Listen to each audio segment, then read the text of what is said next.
Good afternoon to all of you. I am Dr. G Shahane, Department of English, SMSMP Mahavidyalaya Natepute. Today we are going to have discussion about the play Hayvadana written by Girish Karnad. At the outset, I would like to give you a little bit information about life and work of Girish Karnad. Girish Karnad, one of the notable dramatists of the younger generation, was born in 1938. He comes of a Saraswat Konkani family of Mangalore. Born in Matheran near Bombay, he went to the United Kingdom for higher studies and joined the Oxford University. He was a Rhodes Scholar and took an active part in the cultural activities of the university. It was while at Oxford that he started writing plays in Kannada. His first play, Yayati, published in 1961, was a great success.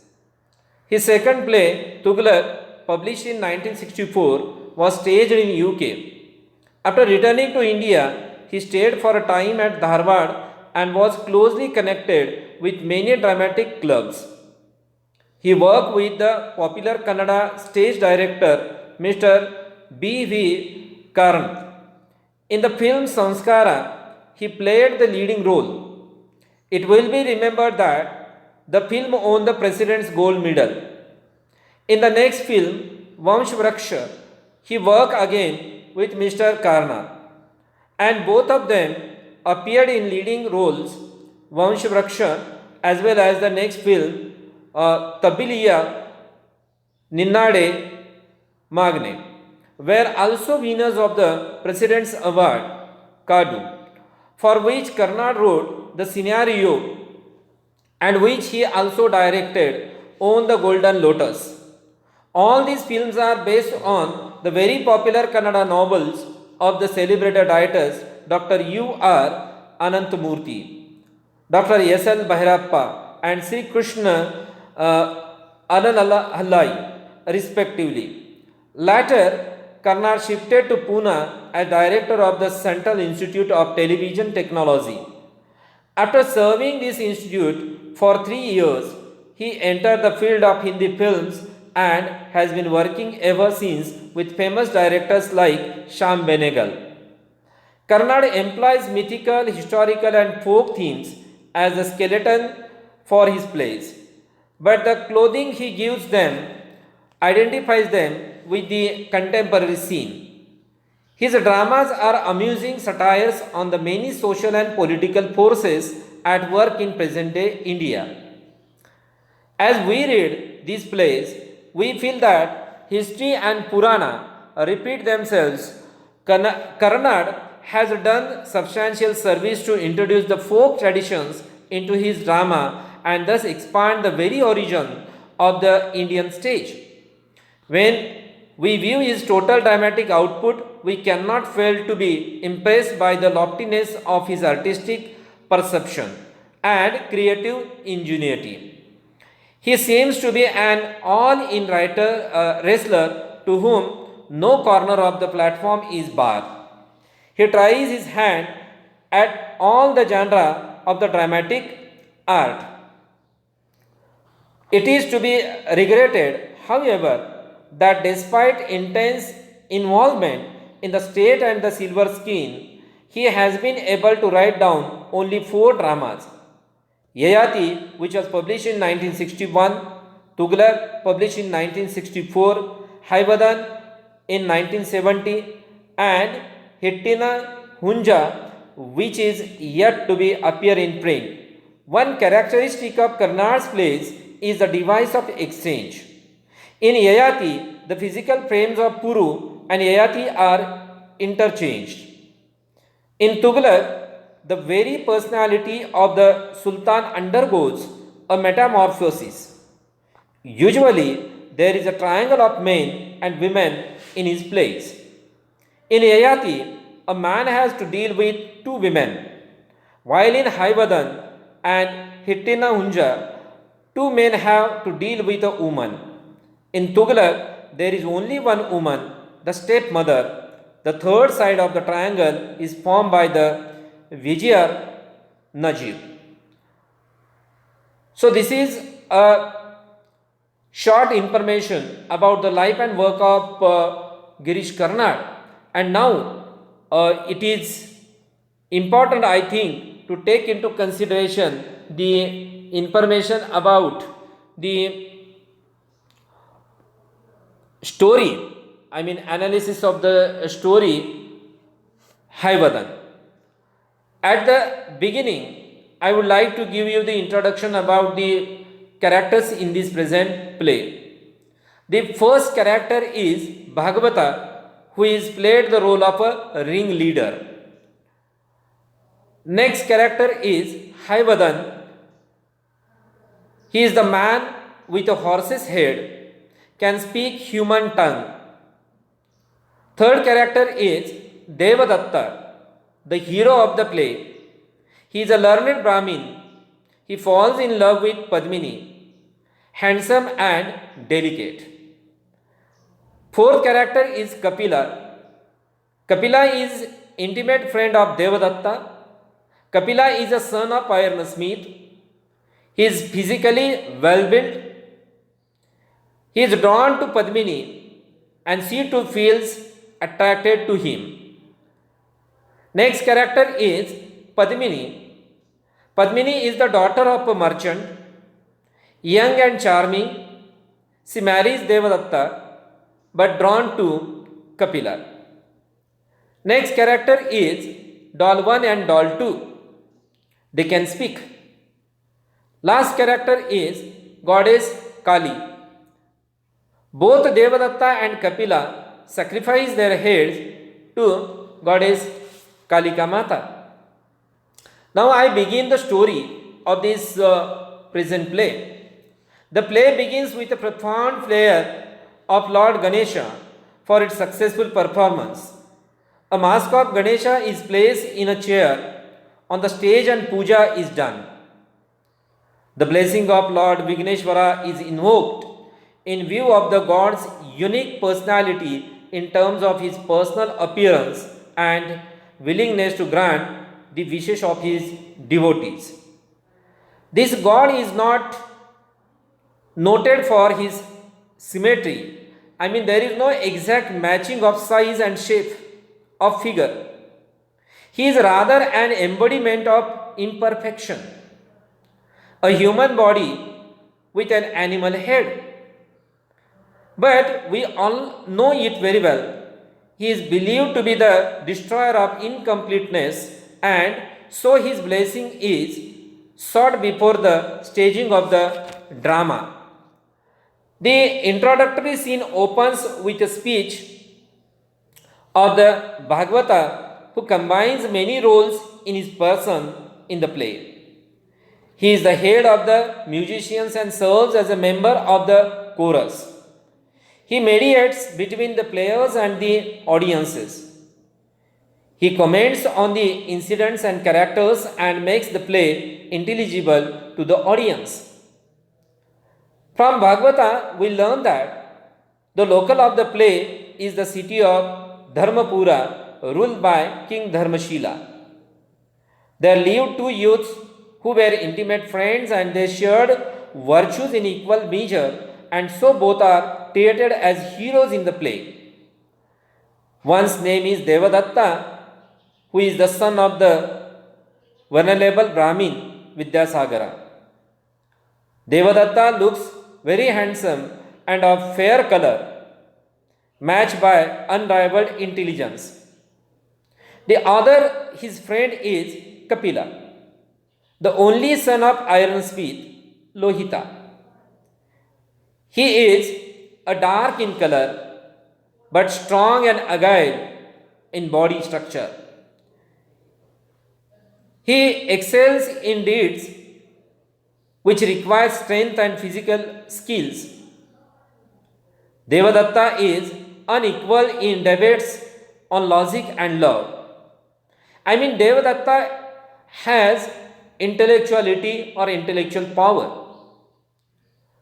The Bhagavata's narration is interrupted by a scream heard of the stage. He stops for breath and carries on. And carries on. Once again, he is interrupted by a more loud and harsh shrill cry. He is forced to stop his recital. The person who cried in fear turns out to be one of the characters belonging to the drama. Bhagavata scolds him for creating such disturbances, but the actor is still in the grip of fear and fails to communicate the cause of his terror. When he tells the story, it does not convince Bhagavata. He states that while on his way to the theatre, he felt the call of nature quite strongly, and the character prepared to relieve himself by the wayside. Before he could do so, he was admonished by a voice across the fence for his lack of civic sense. The person who chastised him did not appear, and the actor was emboldened to continue his action as the urge was strong. When the figure behind the voice emerged, the actor was stunned by the sight. It was a fantastic creature, a man with a horse's head.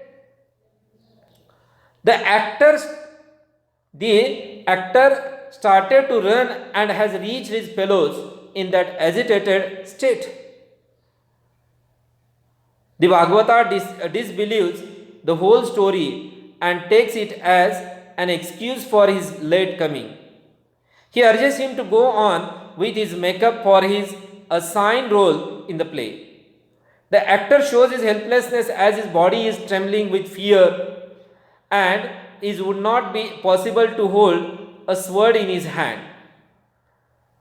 Then Bhagavata asks him to go back to the place where he encountered the strange figure and verify for him whether it was an illusion or reality. Bhagavata suspects that the actor might be under intoxication, which makes him say such a cock and bull story.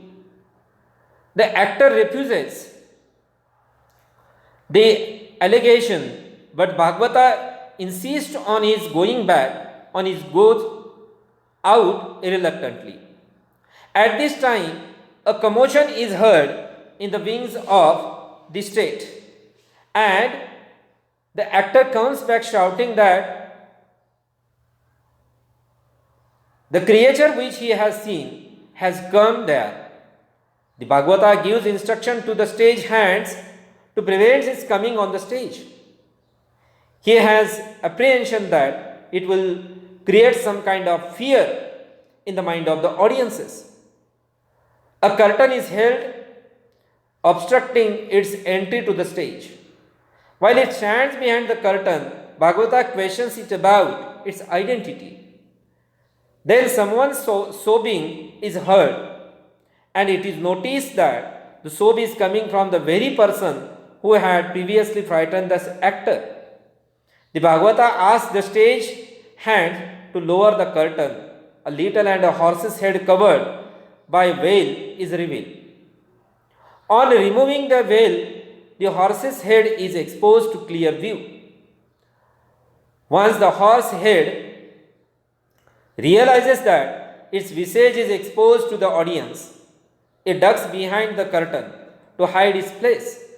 The curtain is lowered still further, revealing the lower portion of its body, which is exactly like that of a man. I mean, the creature is having the head of a horse and remaining body of a human being. What seemed unbelievable has become plain fact. It's reality. Bhagavata believes that a trick is being played, and he, posing as if he has seen through the mischievous trick, asks him to move towards the center stage and reveal his name. The horse-headed man disclosed his identity as Hayvadana. The Bhagavata reprimands him for going round and scaring people. He asks him to take off his mask. As he fails to do so, Bhagavata tries to pull off the horse head of Hayvadana. The actor also joins him in this effort. Their attempts ends in disappointment because Hayvadana does not make any protest and at last remarks that it is a part of his body. I mean, the horse head is the unseparated part of his body. The Bhagavata is angry with him for not revealing that fact earlier. It is learned that Hayvadana wanted to get rid of his uncouth head somehow, and he thought that the Bhagavata who would have done some punya in life would have got the power to remove his head. The Bhagavata tries to find out the cause of this punishment for him. He inquires whether he has done anything like desecrating a shrine or offending a virtuous woman. Hayvadana refuses having done any such thing. The Bhagavata guesses that it might be the result of some sin committed in the previous birth. Hayvadana says that it has nothing to do with his past life. The Bhagavata assures Hayvadana that he would get every help from him and the audience. As he urges him to tell his story, Hayvadana begins to narrate his life story. Now, I give you what kind of story Hayvadana has given here. Hayvadana's mother was the daughter of the powerful and famous king of Karnataka. When she came of age, the king decided to give her in marriage to a worthy prince, giving her the right to choose her partner in life by providing an opportunity to meet all the eligible princes of all the famous kingdoms in a Swayamvara hall. Accordingly, the princes from all the kingdoms came there, but she did not like any of them. At the last, a handsome prince of Arabia came on a beautiful white horse. By seeing the sight, she fainted down.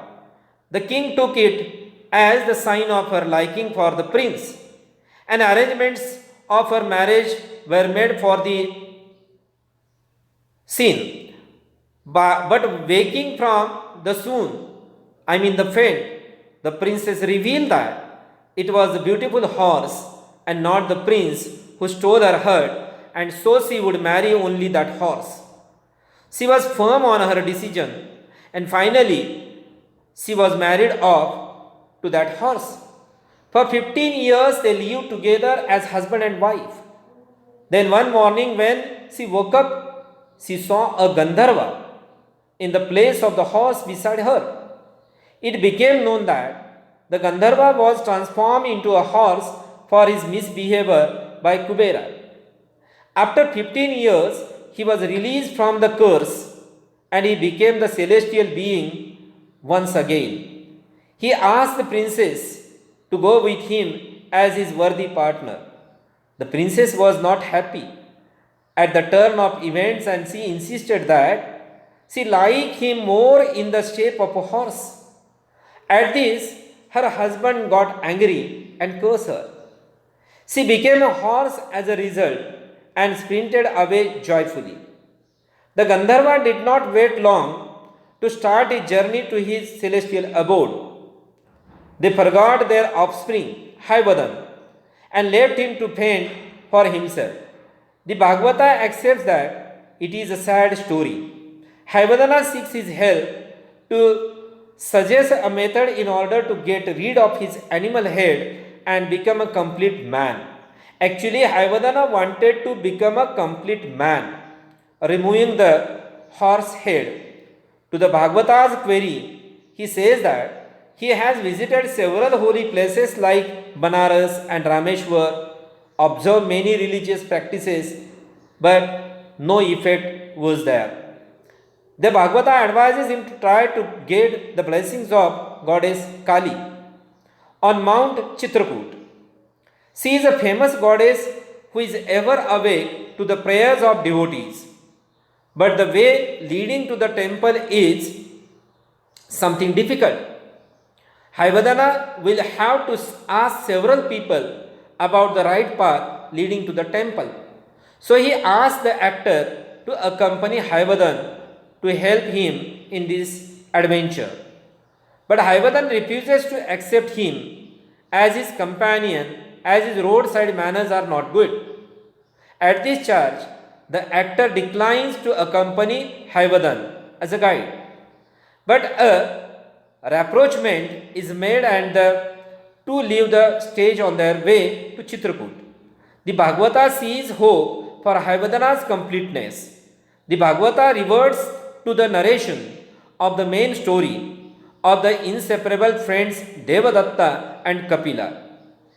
He sings a song which has ominous suggestion that the entry of a woman in their life sours their relationship. A female chorus asks why a certain yearning for love should be confined to a single individual. Bhagavata foresees a fight between the friends which results in losing their bodies.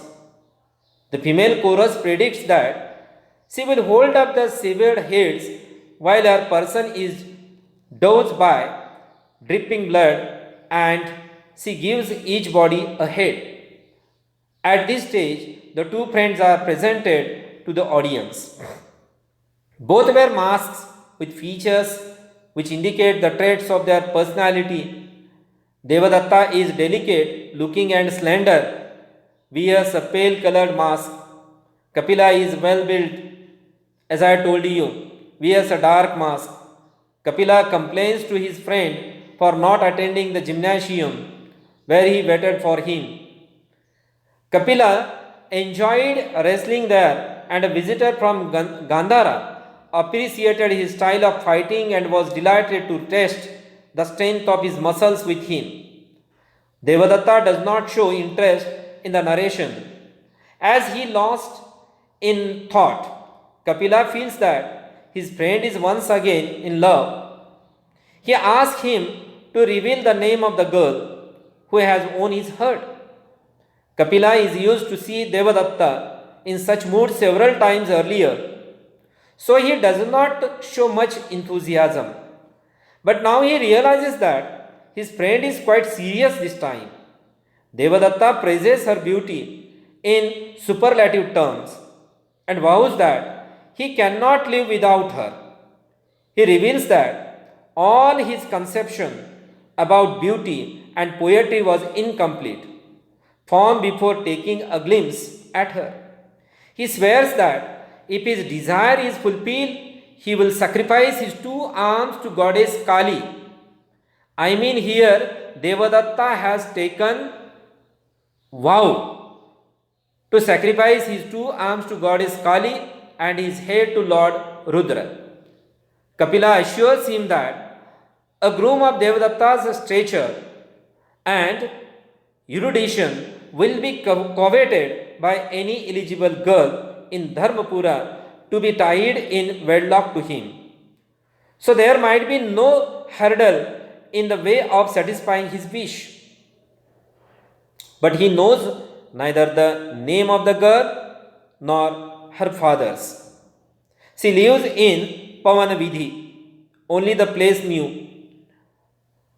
And the door frame of her house has an engraving of a two-headed bird at the top. Kapila undertakes to do everything for him to get the girl's hand. He adventures out to locate the house and become his emissary of love. With difficulty, he finds out the house and knocks at the door. Padmini, the damsel who has tormented his friend's heart, herself appears before him. He gapes at her and marvels at her beauty. A battle of wit ensues and she balks Kapila's attempt to get the information about her family. He receives only evasive replies from her. Finally, he manages to enter the house, and a talk with her father ends in getting his acceptance to the marriage proposal. Kapila has become successful in accepting the green signal from the father of that Padmini.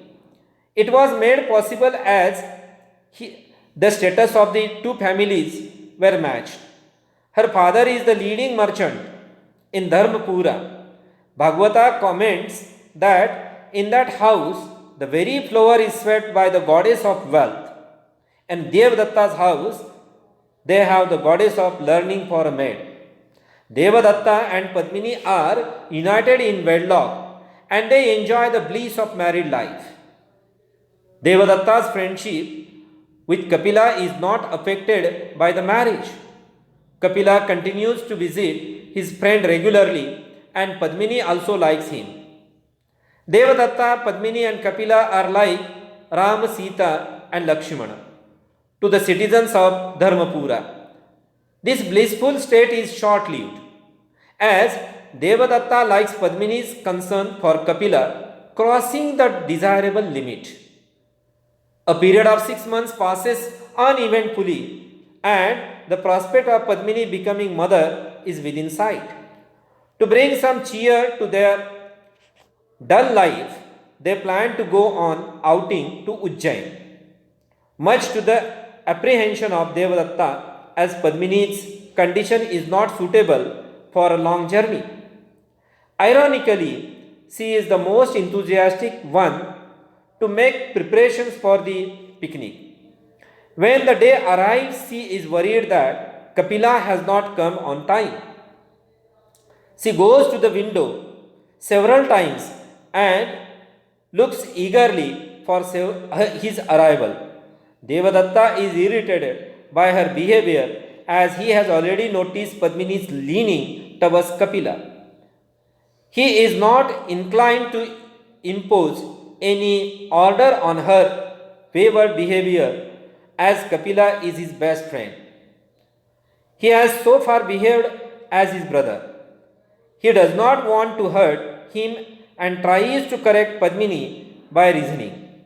He suggests her to drop the plan of the picnic as the journey will be long through a bumpy road in a rickety conveyance. This picnic proves to be disastrous for all of them in the end, and in the beginning a bickering starts between the husband and wife, each blaming to other for hurt by Devadatta's reluctance for the trip. Padmini declares that she is no more interested in the outing. She adds that she has a headache to boot. Her husband sighs with relief that they are saved from a hazardous venture. Then Kapila comes and narrates the ordeal undergone by him in arranging a suitable pair of bullocks and a cartman for the journey. He is crestfallen when Devadatta informs him about the calling off of the trip. Though disappointed, Kapila starts to inform the cartman about the cancellation of the proposed picnic. But Padmini appears and assures that she is alright now and there is no need for any cancellation of the trip. She has already packed the necessary articles required for the tour. Devadatta is quite unhappy about the sudden change of the plan. She argues that Kapila will be much disappointed if they did not go, as he has taken much trouble for making arrangements for this. Kapila is happy that his efforts in arranging the conveyance did not go waste. Eventually, the car drive starts in good spirit. The Bhagavata expresses apprehension about the events in stores, since the heart is allowed to prevail over the head in giving the green signal to the excursion. Kapila assumes the driver's role and the journey starts in right earnest. Padmini is all praise for Kapila for the way he holds the reins and drives the cart effortlessly and smoothly. She reminds that this is in contrast to a previous ride when Devadatta was at the helm, and she got a bone shaking experience. Her praise of Kapila unsettles Devadatta's poise, and with difficulty he reins his anger. She gives all her attention to Kapila and turns to him only to know the name of a tree, for instance. For a break, they get down from the cart to look around and enjoy the scenery. Padmini is particularly attracted by a tall tree covered with flowers. Kapila says that it is a fortunate lady's flower, which means a married woman. He volunteers to pluck a flower from it. While he climbs on the tree, Padmini notices his agile body and praises its suppleness. She says to herself that his shape is ethereal, with a broad back and feminine waist. She concludes that no woman could resist him. Devadatta also thinks on similar lines. He realizes the hard truth that Padmini is enamored of Kapila. Padmini too senses that her husband has suspicion about her attention for Kapila. Their eyes meet and then withdraw, having a peep into the working of each other's mind. Kapila brings a heap of flowers and Padmini is much pleased with it. She wants to know why the tree is called Fortunate Lady. He explains that its flowers have the color scheme of a bride's costume and ornaments. Padmini appreciates Kapila's power of imagination. It can be put in poetry by Devadatta, and it will be a matter for a good simile. Devadatta suggests that it is time to resume the journey. Padmini does not listen to it and is voluble about the enchanting scenery they enjoyed on the way. Kapila says that he has chosen the shorter route to Ujjain. Also, it surpasses the other in nature's beauty. Kapila goes on to describe the important landmarks of that spot. River Bhargavi flows not far away from that place, and they could see it from there. The poet Vyasa had a hermitage on its banks. Now there is a temple of Rudra. Devadatta, who was silent all this while, suddenly awakened. Kapila adds that beyond the hills there is a temple of Kali. It was in a prosperous condition once, but it is not now. The condition of the temple of Rudra is not so bad. Kapila says that they can have a look at it, and Padmini also supports the idea. But Devadatta is for going to the Kali temple first. Kapila objects to it, saying that it is a terrible place, infested by bats, snakes, and poisonous insects, and there is no proper road leading to it. He is for visiting the Rudra temple, which is nearer. Padmini also is in favor of Kapila's proposal. At this, Devadatta asks Padmini and Kapila to go to the temple. He prefers to stay at the spot and guard the cart. Kapila says that he would rather stay there. Devadatta gives the excuse that he is tired. Padmini guesses that her husband is up for a hitch, but she does not bother about it and expresses her willingness to go with Kapila. Kapila hesitates, thinking about her condition, but she scoffs at him. Kapila and Padmini start for the temple, leaving Devadatta sulking. Devadatta prays to Lord Rudra to bless Padmini and Kapila as they are dear to him. He indulges in a soliloquy in which he pours out the agony of his heart. He urges the god to give him courage to face the ordeal ahead.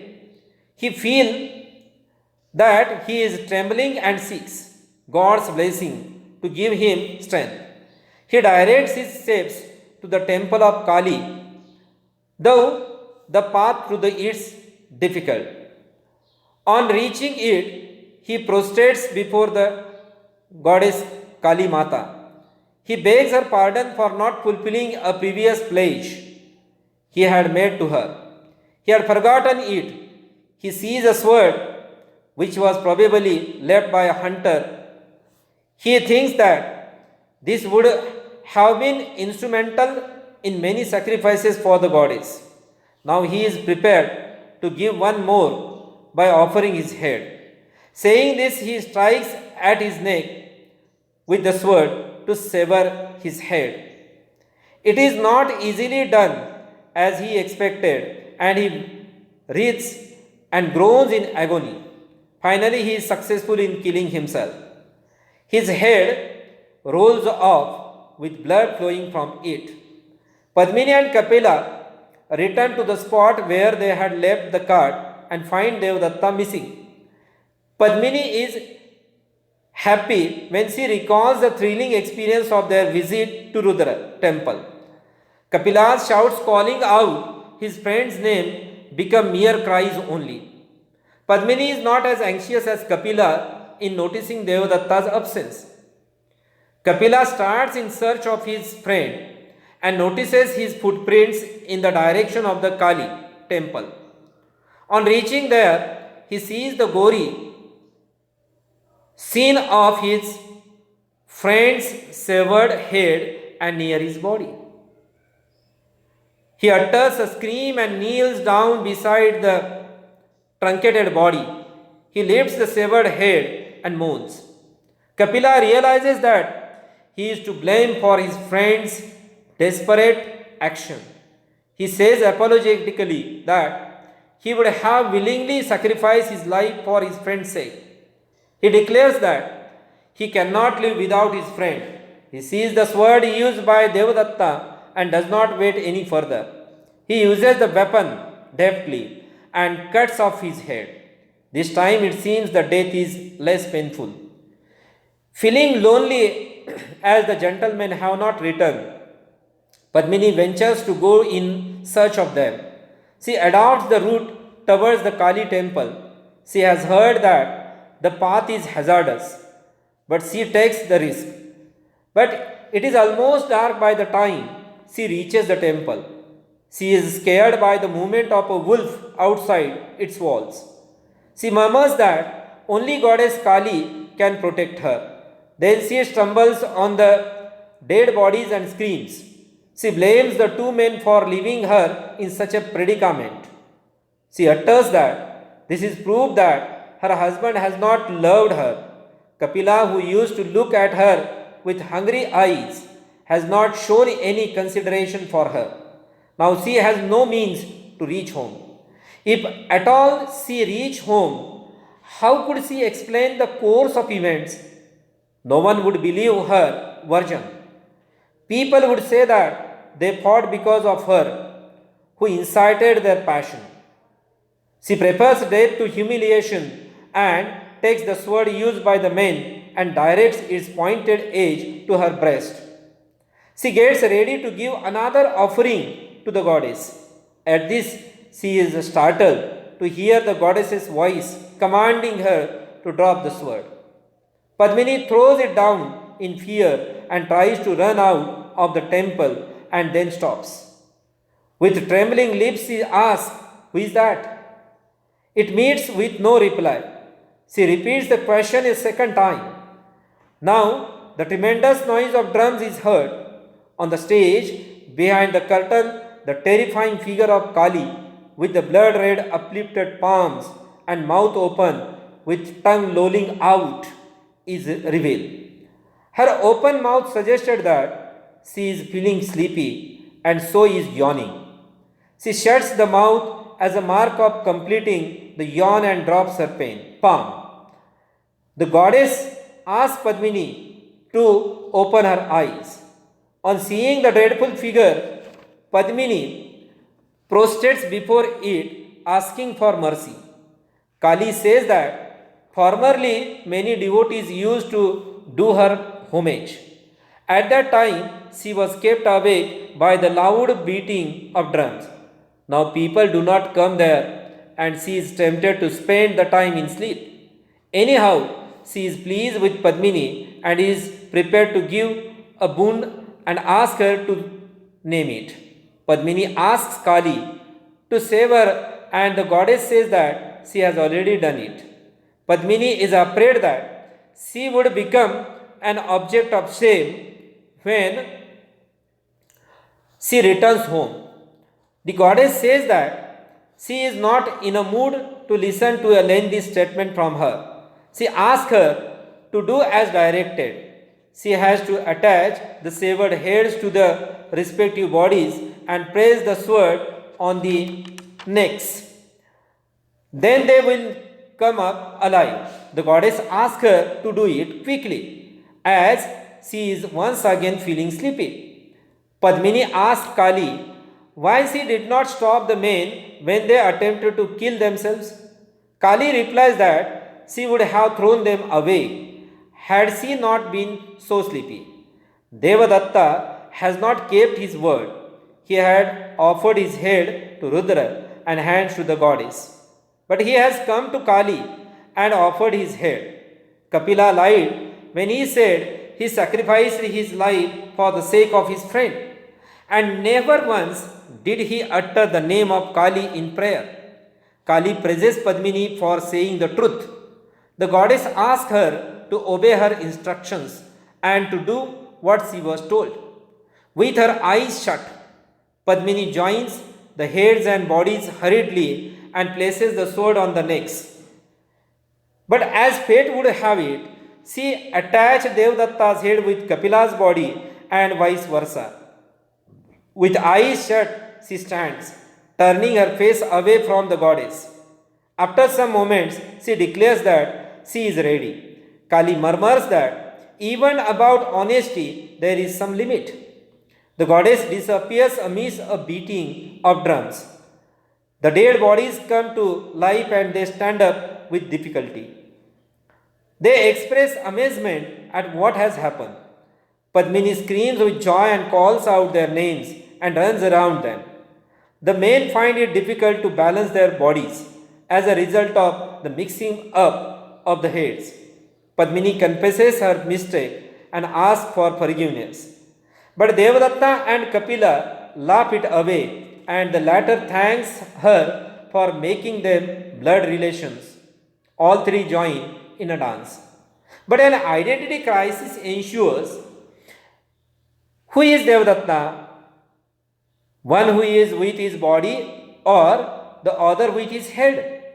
Now they drop the idea of going to Ujjain and decide to return home. And they think it wise to hide the fact of the mix up to others in Dharmapura. There occurs a change in the behavior of Kapila, who claims that with Devadatta's body he is the real Devadatta and Padmini has to go with him.